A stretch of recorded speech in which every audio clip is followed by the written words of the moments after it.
All right. Well, welcome everyone from Bethlehem Area Public Library. If we were existing in real life, we would be at the Southside branch, but we are on.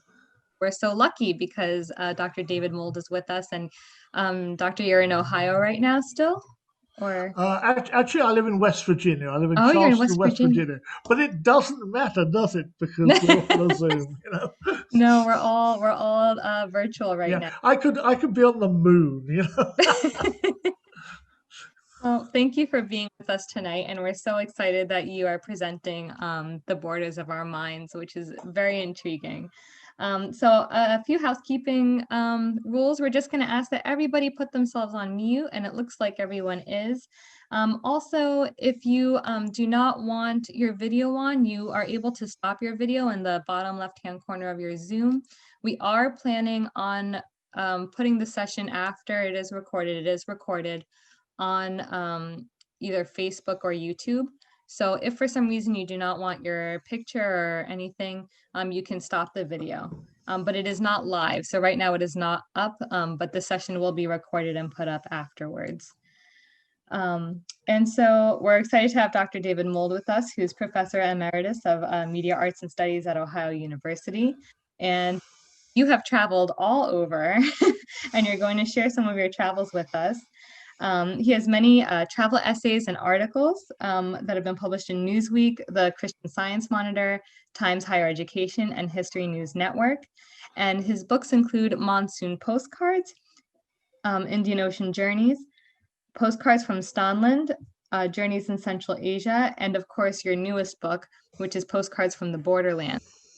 I'm so excited you're with us. And by the way, you'll be able to get these books at Bethlehem Area Public Library. They are on order. So thank you so much, Dr. Mould. Thank you very much. And thank you for joining us tonight. Thank you to the library for sponsoring this program. Just want to make sure, Janine, you can see my email okay? Sorry, my email. It's been a long day. Can you see the PowerPoint okay, right? Yes, I can see your PowerPoint. I believe everyone else can. And I'm sure they can, yeah. Okay. if oh, I was just going to mention one more thing. If people wanted to, if you don't, we do ask that you hold your questions to the end, but if you can't wait or you're afraid you're going to forget, you are able to put them in the chat box, and at the end of the presentation we can revisit the questions then as well. Very good. Okay, thank you, Janine. So the topic tonight is borders, and I guess if I have one thing I hope you'll take away from this is that next time you cross a border, when travel becomes possible again, or even when you look at a border on a map, you'll start to ask yourself, why is the border the way it is? And borders are something that has fascinated me, I think, since childhood. I grew up in the United Kingdom, and my parents took my sister and myself on vacations, camping vacations in France and Spain and Italy. And it was always really exciting to cross the border. You get this little thrill. Are we going to get through okay? Are they going to lock us up, detain us? What's going to happen? So I always was fascinated by borders and thought of them then really as physical or political borders marked by fences and guard posts and so on. But as during my work, first as a journalist and later as an academic, I started to think about broad borders more broadly and recognizing that they're not only these physical or political borders. There are borders within countries, which could be ethnic or economical or social, and also the title of this presentation, Borders of Our Minds, kind of the way we think of other places in the world and what their borders are. And the presentation is loosely based on the last chapter of the book, Postcards from the Borderlands, where I kind of tried to pull together some of my thoughts about borders. So I'm not going to read the list here. You can look at it. I've been fortunate enough over the last 25 years, I'm very old, by the way, to have been able to travel pretty widely in Asia, some in Southern Africa, some in Eastern Europe. I was an academic, but I was working mostly as a consultant, as a trainer, as a researcher for international agencies, most recently UNICEF, the United Nations Children's Fund, and spent a lot of time over the last 3 or 4 years in South Asia, in Bangladesh and India. And as I travel, I write. I send email essays back to family and friends, and then I write for print and online media. And then, after a few years, I discover, oh my goodness me, I've got enough for a book when I add some research. So 3 books, the first on Central Asia, an area where I lived and worked from the mid-1990s, about 4 years after the fall of the Soviet Union, more recently the Indian Ocean region, and Postcards from the Borderlands sort of pulls together some stories and experiences and research from a broader area, Southern Africa, South and Southeast Asia, up to Mongolia and Central Asia and Russia. So tonight we're going to be traveling to Africa, Central Asia, and South Asia, which I think are a lot warmer than Bethlehem tonight.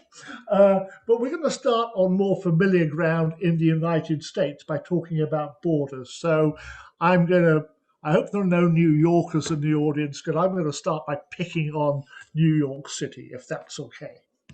So, what are the borders of New York City? Well, this cartoon, this cover page from the New Yorker from 1976, I mean, there have been others as well, I think kind of sums up, New York City's inflated opinion of its borders, or rather how important it is in relation to the rest of the world. So, the rest of the United States, I do not see Pennsylvania on there. Here's a couple of blocks wide, and these other countries off in the distance, Japan, China, Russia, mere blobs on the horizon, the center of civilization, 9th and 10th Avenue there. But, I mean, it's fun, but there are many research studies that show that as humans, we perceive our own communities or our own regions as larger and also as more important than other places. With New York, it's nothing new. This is a fun. I call it a map. I mean, but it's it's an artistic rendering. This is from an artist called Daniel Wallingford. He produced this in 1932, sold it by mail order. And as you can see, Brooklyn, New York, Brooklyn, Manhattan, the New York metropolitan area is really outsized compared with other states. And as you move further west, Ohio and Kentucky are pushed further west. I mean, the states become all jumbled up then. So, I mean, this is kind of a fun conception here, but I think it does reveal us kind of a greater truth about the way in which we tend to perceive, in this case, other parts of the United States, and why, throughout the world, people tend to perceive their own countries and their borders as larger, more expansive than they are. And if you, for example, to look at medieval maps of China and Japan, China or Japan are right in the center there, and Europe and other Africa are scattered off and much smaller, represented much smaller on the maps than they actually are. So we're going to take a couple of other examples of how the United States is viewed from a Soviet or a Russian perspective. Now, the map you see on the left, and I see somebody called Olga there, so if Olga, a name like Olga probably can read this map pretty well. This is a Soviet Union school map for middle and high school students of the United States. And I'm just showing a section of it. This actually hangs in my house. And I just took a photograph of the northeastern United States, including Pennsylvania there. I bought this map in 1996 in Bishkek in Kyrgyzstan at a bookstore because it looked interesting. I really didn't know much Russian at the time, and it just looked like an interesting kind of artifact, something to bring home as a souvenir. Well, when I got to the airport, the customs officials gave me the usual hassle. They said, it is forbidden to export historical maps. I go, come on, I had enough Russian to deal with it at that point. This is a map of the United States. It was a school map. It's neither rare nor is it common. So we had a little argument there, and they confiscated something else from my suitcase and sent me on my way. Now, this is a map which focuses on mostly economics, and so the legend on the right shows mineral deposits, and it covers a period from the late 19th into the late 19th century into the early 20th century, up to about 1920. So the symbols there, ugol, coal, neft, oil, Železny Rudy, iron ore deposits. So we see those black things there. The thing that fascinated me, though, were the red flags. What are all these red flags all over the map? What do they represent? They were very, very prominent. And then the clue to me were the dates that were underneath the red flags. These were the dates of strikes, industrial unrest, labor uprisings. And so railroad strikes in the late 19th century, the Homestead strike in Pittsburgh, for example. And they're represented on the chart on the right, Рабочие движения, with literally sort of workers' movements. So this I found to be really interesting because the real boundaries, the real borders on these maps are really not the state lines or anything like that. They're represented. The borders here are the class borders between the working classes rising up against the capitalist bosses who are supported by the government. So the way in which the United States was presented in the curriculum to middle and high school students was a story of class war, with the real borders, as I say, being class borders. Now, you might have thought this kind of view had disappeared when the Soviet Union collapsed in 1991, but yes, it did, and no, it didn't. This is the English version of one of my favorite maps. And this is how the United States is going to split up. This is the work of a Russian academic, a guy called Igor Panarin, who was fairly prominent in the kind of academic diplomatic think tank community. And he forecast, and you can see how this would be attractive, sort of an attractive conspiracy thesis, that just as the Soviet Union had dissolved, so the United States would dissolve. Mass immigration, economic decline, moral degradation, there'd be a civil war, the dollar would collapse, and the various parts of the United States would split off and become either part of or under the domination of other countries. And I see that Pennsylvania is may join the European Union, which would be good news because my former country, Britain, just left it. European Union needs another part. Now, we can kind of laugh about this, but we should recognize that Panarin's thesis was widely circulated. I mean, it's a pretty attractive thesis, think about it, to a country, especially like Russia, which especially in the 20 years after the collapse of the Soviet Union, was feeling as if it had lost its empire. And when I was traveling and working in Kyrgyzstan and Kazakhstan, around 2004, 2005, people would come up to me and they would say, when is the United States going to dissolve? And I go, that's ridiculous. It's not going to happen. They said, it has been predicted, you know. And so this was widely circulated. Now, Panarin, as an academic, did have a qualification. He did say the risk of disintegration of the United States was actually 45 to 55%, but people overlooked that qualification. So I find this to be a kind of another interesting conception of borders.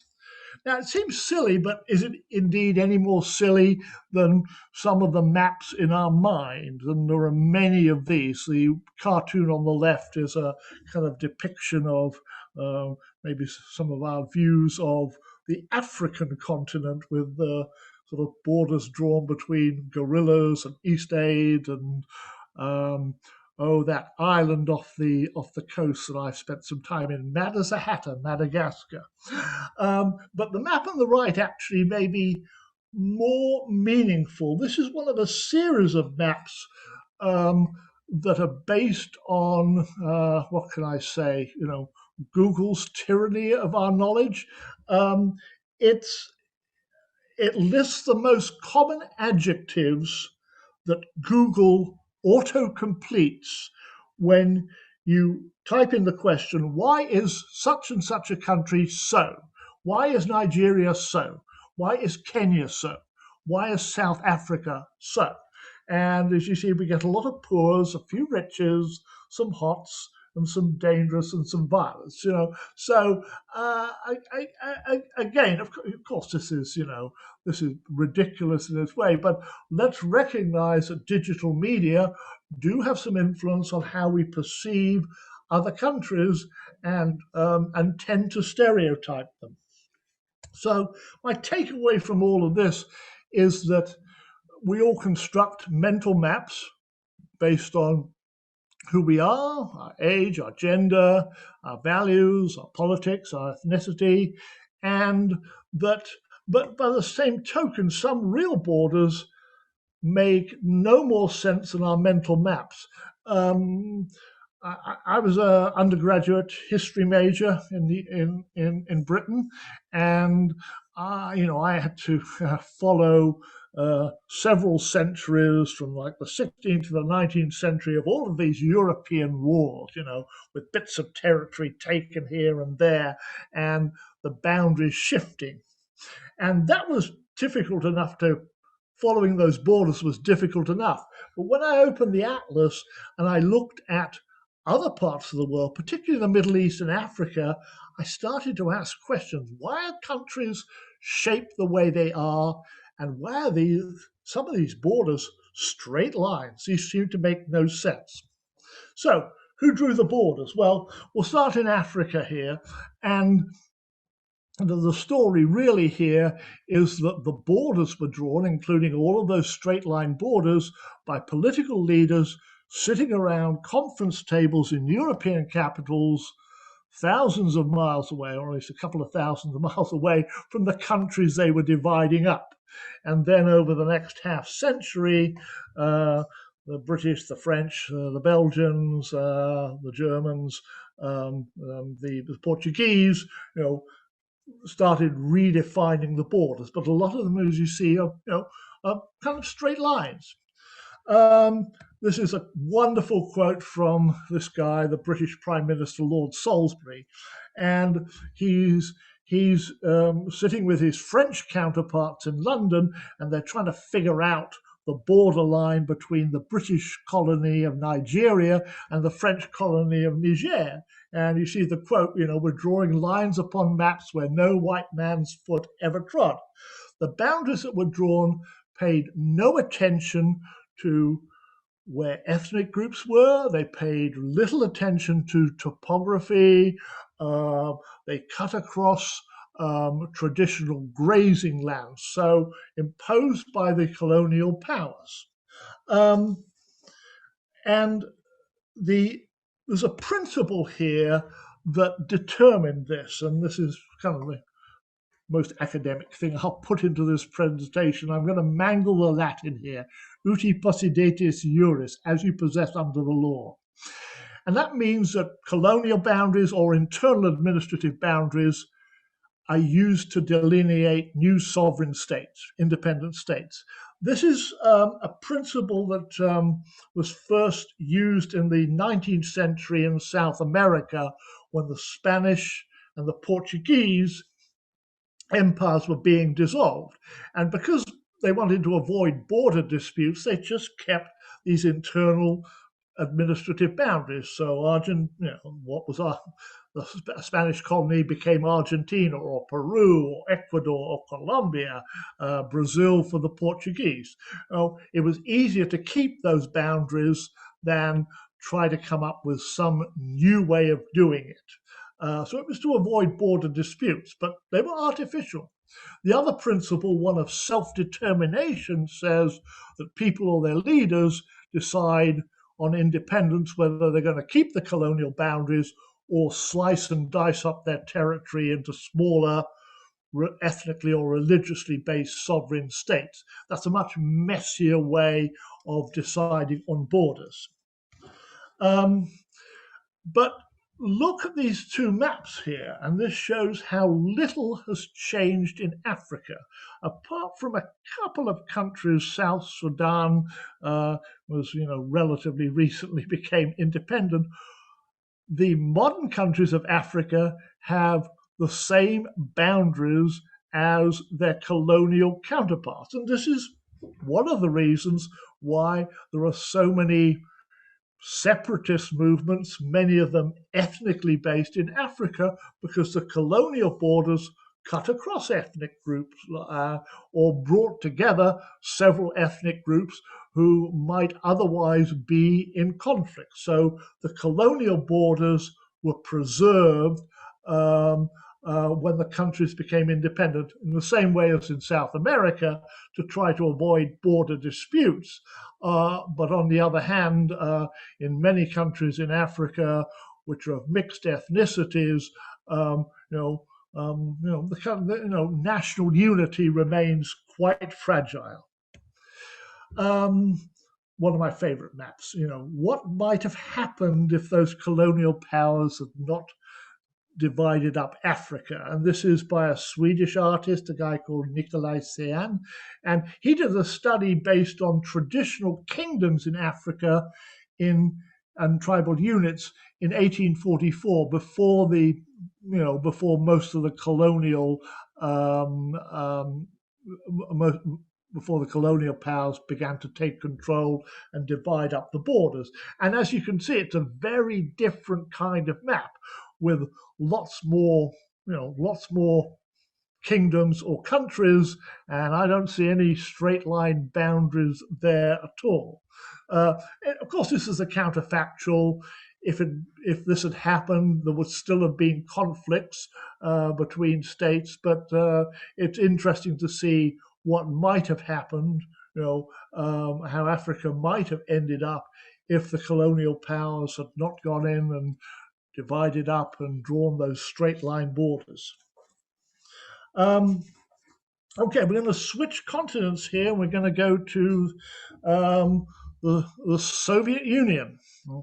And I should tell you that I started working in Central Asia, Kyrgyzstan, Kazakhstan, Uzbekistan in 1995-96 and continued to work there for about 15 more years. Not continuously, but I was usually in one of those countries at least once a year.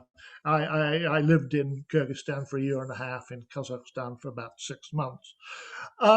So I'm going to make the argument here that exactly the same thing happened when the Soviet Union broke up as happened in Africa when the colonies became independent.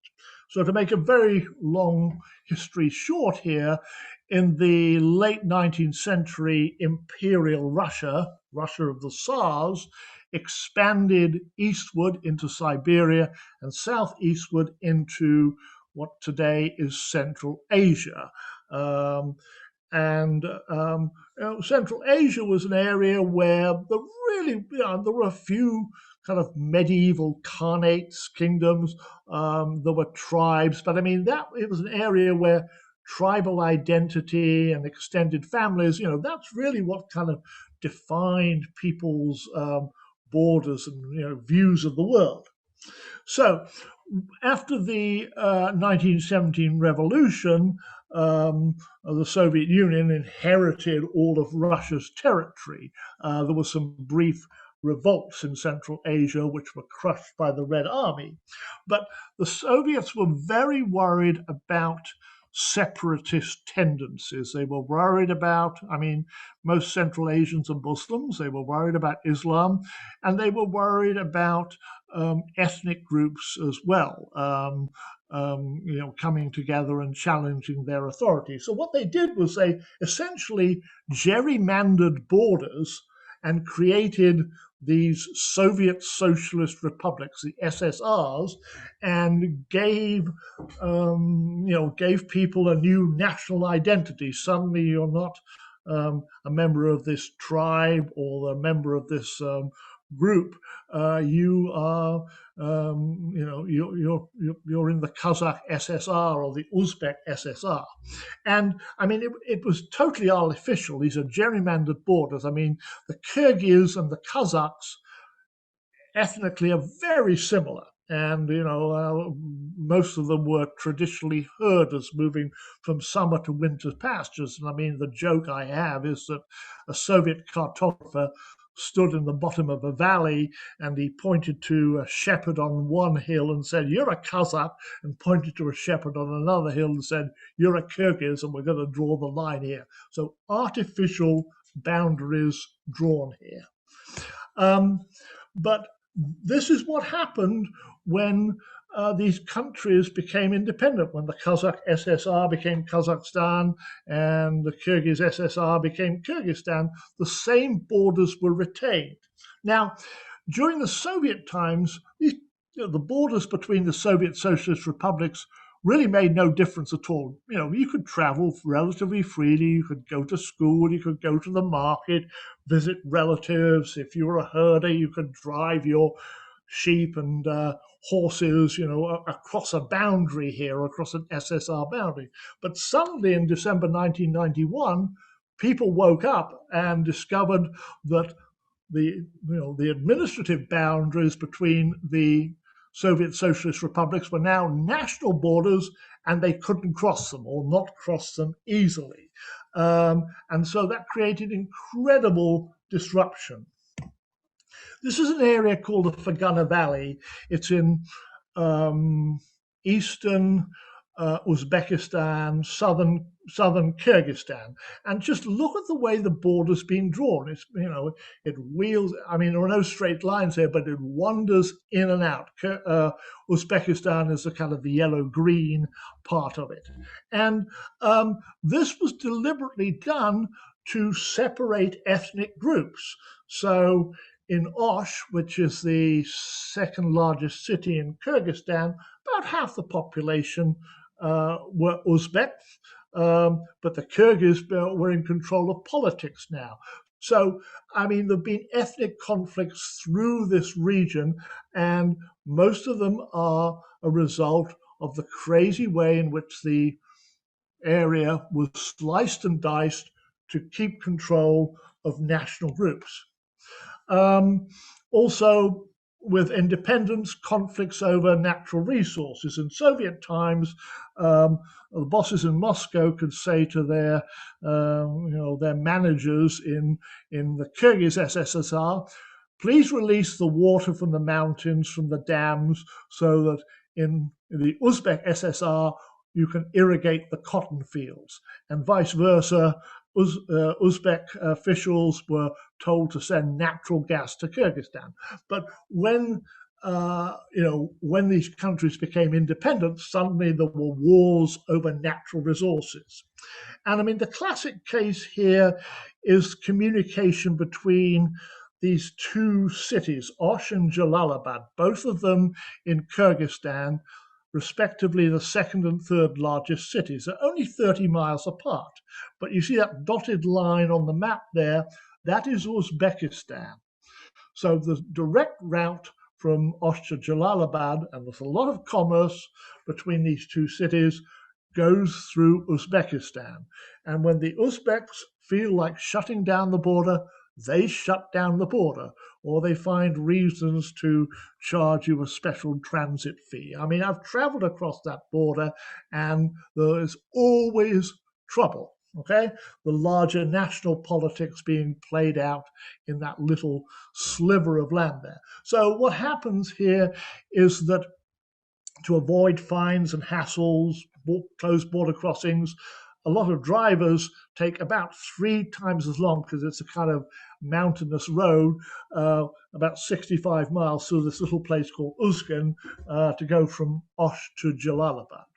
This is the reality of borders, inherited borders, gerrymandered borders, the Soviet borders being preserved in the new independent countries without any attention to where the ethnic groups are. Okay, my favorite cover from the New Yorker, which pokes fun at our ignorance of the region of Central Asia by taking a bunch of names here, Persian names, Arabic names, and also some Yiddish names, and imposing them on the 5 boroughs. So I love Kandibar and the Flatbush Tuns and Hip Hopperbad.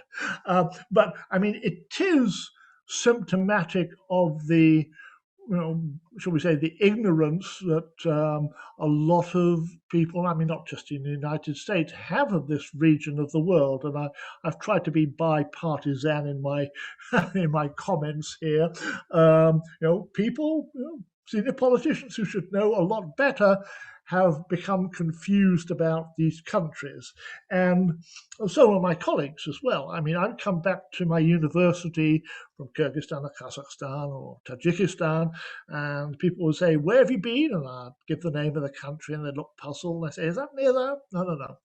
And so there's this sort of big geographical blank somewhere between Iran and China. And eventually they'd say, "Oh, you've just been in Stanland." And I said, "Actually, that's ridiculous because the word stan in Persian means land. So literally, I'd been in Landerland." Makes no sense. Okay. The most tragic border story, in my opinion, is about how British Imperial India was divided. And in this particular case, that principle, uti possidetis juris, using administrative or colonial boundaries was not followed. Instead, a principle of religious self-determination was used. Religion was the single factor used to divide up British India into mostly Hindu India and mostly Muslim Pakistan. So a little history here.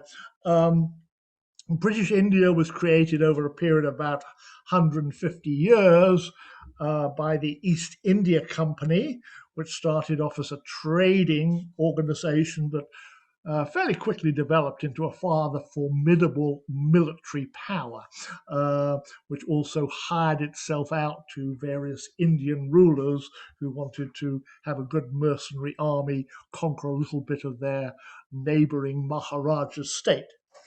So after, by World War II, with the Indian independence movement gathering strength, it became very clear that Britain could no longer hold on to India as a colony.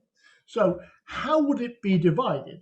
At the time of partition, the map on the right shows it, or shows some of it. British India consisted of 8 large provinces, mostly they're yellow.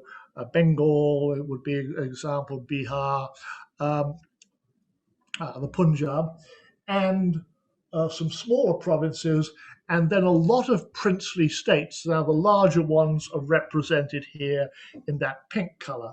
There's a total of 565 princely states, which were technically not under British rule, although the British controlled defense and foreign policy.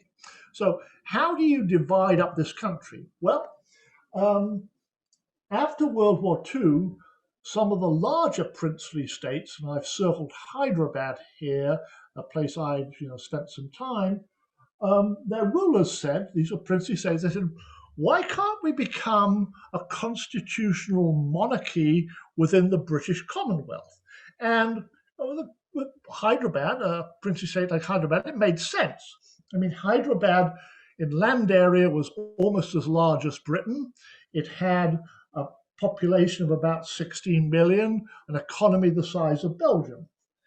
However, if that principle of uti possidetis juris had been applied across India to all of the princely states, you would have gotten about 600 new countries, which would have been, what shall I say, a political, economic, and certainly a cartographic train wreck. And so instead, the decision was made, we're going to divide British India along religious lines, with the predominantly Muslim areas going to Pakistan, the predominantly Hindu areas going to India. Not a neat solution by any means. And there were three provinces, Bengal we'll come to in a moment, Jammu and Kashmir in the north, west, and Punjab, which were religiously divided. It was not going to be simple to make them part of India or Pakistan. So Bengal, the British had tried to divide their province of Bengal, a large province before, into mostly Hindu West Bengal and mostly Muslim East Bengal. This has been resisted. I mean, Bengalis, and I've spent quite a bit of time in Bangladesh recently, felt more united by culture and language than they did feel divided by religion. Bengal was the scene of the 19th century Bengal Renaissance, a great literary and artistic flowering. I mean, there's a tremendous culture in Bengal. So the British abandoned their plan. But in 1947, when they divided the country along religious lines, basically the same borders were used as those that were used in 1905, creating East Pakistan, separating it from West Bengal. The person given the task of drawing the boundaries was this guy, poor guy called Cyril Radcliffe, who had never been to India before. And they said, Cyril, I don't think they put it this way, but Cyril, would you go and draw the boundaries, please? And you've got 6 weeks to do it. I mean, it was an incredibly short timeline. And so, as I said, there were 3 large provinces, roughly the same numbers of Hindus and Muslims, and boundaries were drawn at independence. Some of the boundaries ran through the middle of villages, or even through the middle of houses. A lot of people found themselves not where they wanted to be and tried to move. We'll never know how many people died in 1947 and the aftermath, and the communal violence in both India and Pakistan and now Bangladesh continues today. Look at the map here. I mean, does Pakistan make any sense separated by 1,400 miles of India? No. I mean, the west and the east being Bengal, differed in language, culture, and history. West Pakistan taxed and politically controlled East Pakistan, and then tried to impose its language, Urdu, on the people there. They didn't want Urdu. They spoke Bangla. They had a rich, language and literary tradition there. And eventually, after many years, there was a 9-month liberation war in 1971, which led to independence for Bangladesh. But still, Bangladesh today looks quite strange. I mean, look at that border. It sort of curls in and out. It's almost completely surrounded by Indian states. Again, a function of this artificial division to separate, or to try to separate, Hindus and Muslims.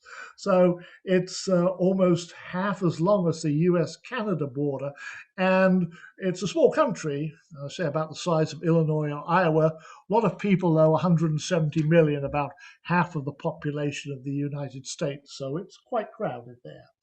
And it used to be even longer because, in this messy division that was made in 1947, where one princely state joined India and another state joined Pakistan.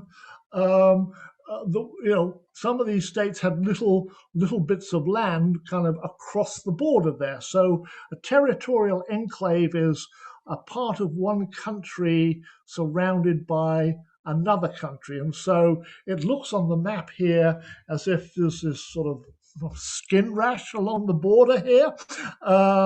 But these are little bits of India and little bits of Pakistan in the other's country, and then later little bits of India and Bangladesh and vice versa. And people there were essentially stateless for about 75 years until 2015, when eventually the two governments, India and Bangladesh, agreed a border swap. Okay, so the time has come for me to confess to my cartographic crimes. And there you will see specifically the section of India's Criminal Law Amendment Act that I have violated. Please don't report me. Because I have both used and even republished maps and literature where Indian external boundaries have been shown incorrectly. So the fuss is over this place, Jammu and Kashmir, where India and Pakistan have fought 3 wars. It was one of those provinces, like Bengal, which at independence had a mixed Hindu and Muslim population. And so, as in Bengal, a boundary line was drawn. But India never accepted this. If we look back on the map here, you will see all of Jammu and Kashmir shown as part of this official India map, mapsofindia.com. But in fact, Pakistan controls about 35%, 30%. China actually controls some as well, having grabbed some territory from India in the 1962 war. And there's a heavily militarized line of control there and fairly frequent clashes between India and Pakistan. So, but as I say, India wants the world to think that all of this is under India, is part of India's territory. And so does Google. And again, I'm going to pick on Google a little bit here to say that Google does have an influence over the way we perceive borders. And Google, of course, wants to do business everywhere. So Google bows to the official India position. So if you're looking at a Google map of Jammu and Kashmir in India, this is what you will see on the right. You will see the whole territory as part of India. But if you're if you're in Pakistan, you see a different Google map which shows that line of control and shows that part of Jammu and Kashmir is indeed in Pakistan and part of Pakistan. So the takeaway from all of this, I think, is that every country, or at least its government, and sometimes its citizens, such as New Yorkers, have their own ideas of where their borders lie, and they usually cover a larger area than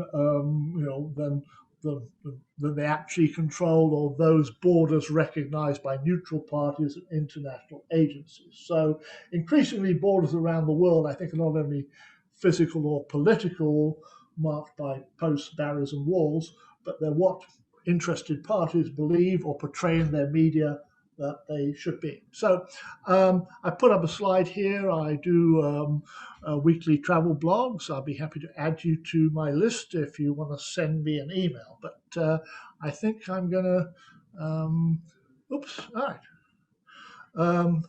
Something happened here.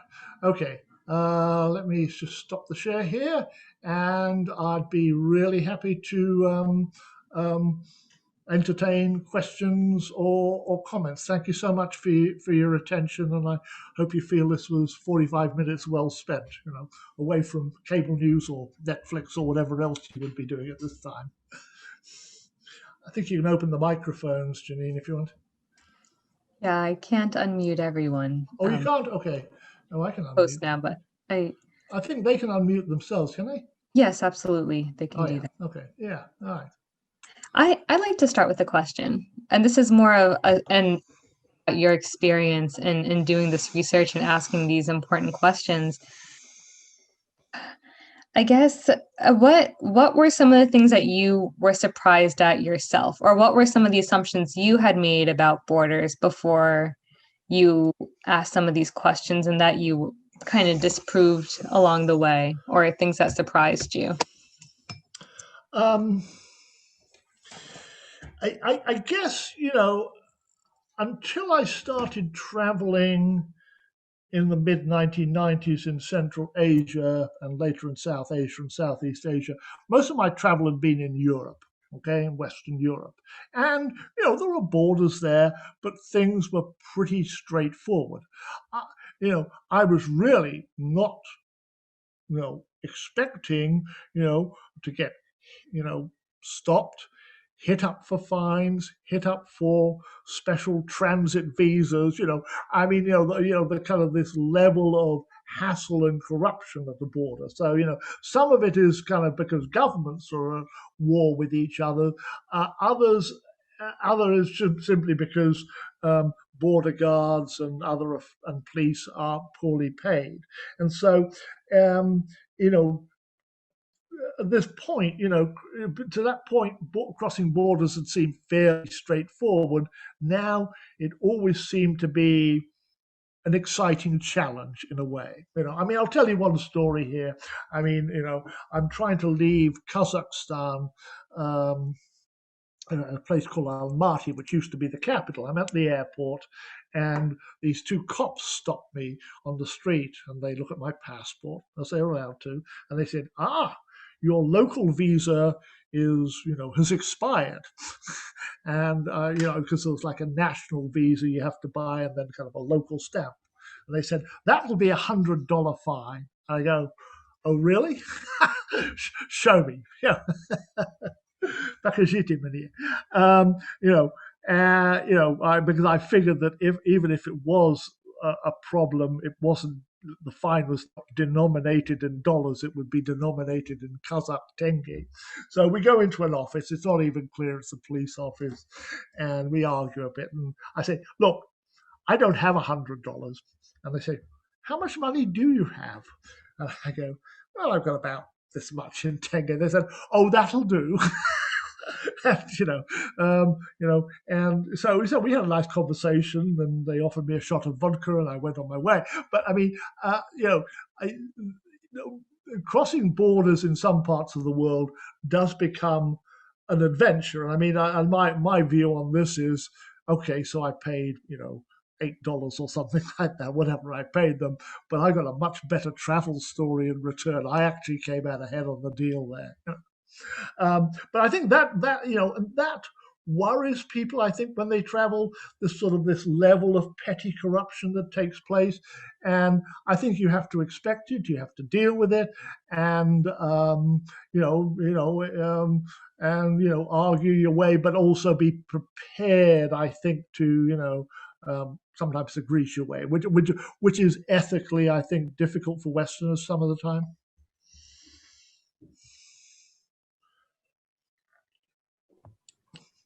Would anybody else like to ask a question? Comments about what you saw that you were shocked at, or that was interesting, that was funny? Yeah, I'm interested if anybody here has had interesting experiences crossing borders.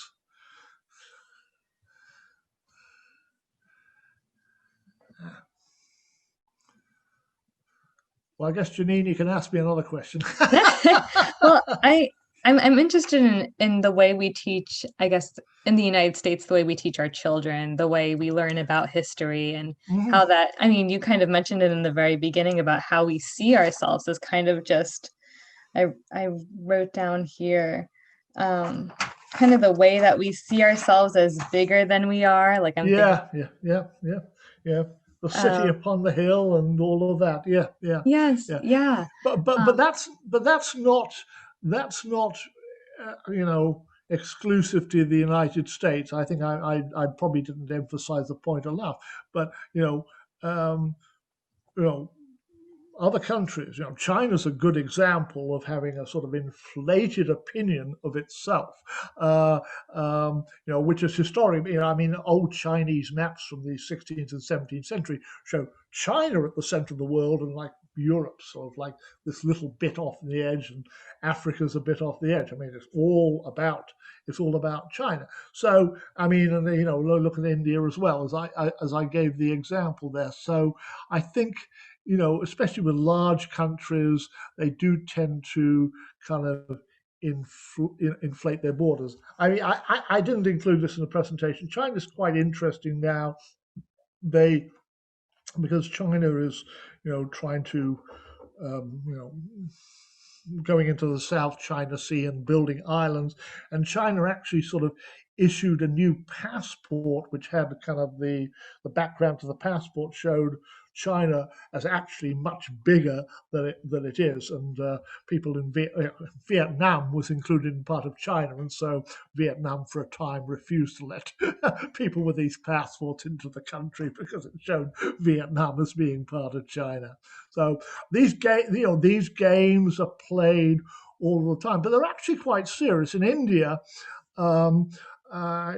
this law that I broke, the government in 2016 briefly floated legislation which would make the publishing of quote unquote incorrect maps punishable with a fine, I think up to $15 million, which I don't have.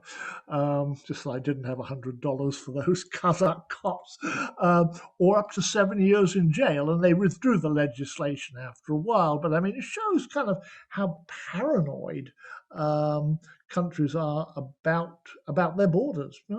And partly it's less about territory, it's less about perception of power, if I could put it that way.